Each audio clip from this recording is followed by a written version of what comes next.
Greetings, welcome back to Black Bear News. Please remember to like this video and to make sure that you are still subscribed. So I have to cover this article because this is an article was basically all over the place, all over Facebook, and sent to me in the comment section. And, this is kind of in line with what the Arctic News blog generally reports. Every time they do one of these entries, people are understandably, aghast. But, over the last couple of years, I've seen, many blogs on the Arctic News, and they all kind of follow the same idea and the same information. So it's not necessarily anything new, although I think this one is new in the sense that it's saying that we might reach 3 degrees C by the beginning of 2022. So, within a year, shortly after a year from now, we will be at 3C, in which case we will all be extinct or something like that. Do I believe this is true, or I don't know. I put it in the realm of possibility. I put anything in the realm of possibility. I also put in the realm of possibility that we might still be sitting here 5 years from now and everything is exactly the same. I don't know. I don't know. I have no idea. This is within the realm of possibility, and I'd say take this seriously because, the Arctic blog is not put together by, wacky conspiracy theorists. As far as everybody can tell, this is, and this is true because the contributors to this blog are all scientists. They're all climate scientists. So, Sam Carana being a pseudonym for one of the scientists that run this site or contributes to this site. These are all scientists that are reporting this. So we can take this as being based on solid information. So anyways, this is from Saturday, November 16th. El Nino could start 18-degree temperature rise. 2020 El Nino could start 18 degrees temperature rise. So let's dive into this. Above image shows a blue long-term trend based on NASA LOTI 1880 to October 2019 data. 0.78 C adjusted to reflect ocean air temperatures as opposed to sea surface temperatures, to reflect a higher polar anomaly as opposed to leaving out missing data, and to reflect 1750 baseline as opposed to 1951-1980 baseline. The image also shows a red short-term trend based on NASA LOTI 2012 to October 2019 data, similarly adjusted and added to illustrate El Nino La Nina variability and how El Nino could be the catalyst to trigger huge methane releases from the Arctic Ocean seafloor starting in 2020. They have already started actually in 2019, by the way, and resulting in an 18C or 32.4 Fahrenheit temperature rise within a few years' time. That is wild. That's just inconceivable. But anyways, to put such temperature rise in perspective, humans will likely go extinct with a 3C rise, while most, if not all, life on Earth will go extinct at 5C rise, as discussed in an earlier post. The image below from a recent study indicates that El Nino is likely to come in 2020. An international team of scientists are forecasting an El Nino for 2020. The probability of El Nino coming in 2020 is around 80%, says Hans Joachim Schellnhuber, Director Emeritus of the Potsdam Institute for Climate Impact Research. Above image shows NOAA's monthly global temperature anomaly from the 20th century average, colored by the El Nino Southern Oscillation Phenomenon, or ENSO. This is El Nino months in the red. As the NASA map below shows, heating in October 2019 was particularly pronounced over the Arctic Ocean. see the dark, the dark brown here.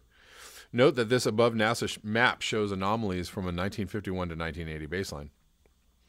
As the image below shows, just the existing carbon dioxide and methane plus seafloor methane releases would suffice to trigger the clouds feedback tipping point to be crossed that by itself could push up global temperatures by 8°C within a few years.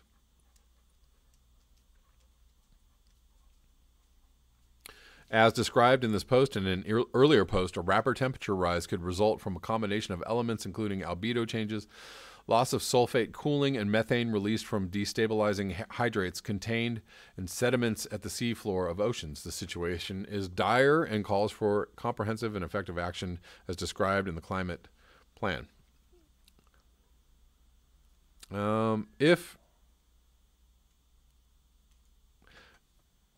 the scenario is true that we will have we will be at 3C within, say, 14 months or 15 months, I don't know what kind of action we can take, unless we're talking about some geoengineering or some serious, somehow doing some carbon reduction. I'm not saying don't try. I'm not saying let's, again, I don't know. We all don't know if this is there. This is just a possible, this could possibly happen. They're presenting this as a possibility. There is also a possibility that we'll still be at, 1 or 2C for a while, for years. We don't know that. And we should probably operate on the assumption that we won't reach 3C in 2022, because if we don't, and we're still here and we haven't done anything, that's bad. That is terrible. That's despicable on many levels. Yeah. Anyways, we have a new post. I also wanted to cover in this video a new post from Michael Campy at WPWTF. You all know what that stands for. And, or way past WTF. From Friday, November 15th, who then shall I become? What lies behind you and what lies in front of you pales in comparison to what lies inside you. And that's a quote from Emerson. Years ago, when I was training for a triathlon, a friend of mine who did not like to train asked, "What are you going to do with all that fitness?" I didn't really have an answer. Now that I am settled in the mountains of North Santa Cruz, I have begun to prepare for what I'm calling the great in-between. The interim period that will occur before we all perish. This morning, I was thinking back to that encounter with my friend, and I started to wonder, what am I going to do with all this preparation? There are only two people in the world that I love, my daughter and my ex-wife. The preparation is for them, but they are both far away and do not think the situation is dire. So if I am preparing to protect people and places I love, I will have to do something to convince them and move them closer. I love where I'm living now, surrounded by forests and animals and the sounds of nature, so I will do what I can to protect this place, but that leaves the people I love out in the cold. I have noticed that once I got out of Los Angeles, I started to morph into a different person. A person who feels more deeply connected with the natural world and a person who loves more intensely. It is that which inspired becoming, perhaps more the person I was meant to be rather than the person I wanted other people to think I was. Emerson said that to be yourself in a world that is constantly trying to make you something else is the greatest accomplishment. I have found that it is not the world that is trying to make me someone else. It is me. I can watch on a daily basis the deterioration of the environment on our lives. I see evidence of the collapse all around me, the dying trees, the decimated animal populations, and the gradual but inexorable failure of that upon which we place the most value, our precious infrastructure. It amazes me that all the things to be concerned about, the least important of them is where all the attention is focused, but that is us, or in the very near future, that was us. So here I sit, wondering who I shall become in the face of the horrors that will face us, and I have no idea. All of us will be forced at some point to become someone else, hopefully someone better. When everything we know and do is ripped out from beneath us, the tearing of the fabric that constitutes our reality is getting closer and closer to home, and it will not be long before we are required to make a choice. I would only say choose wisely, as the choices you make now will most likely have a finality that no other choice you have made up until now has had. Always good stuff from Michael Campy. Thank you so much for your eyes, your ears, and your conscience. If you would like to support this channel, you can do so at the links below. Until next time, peace.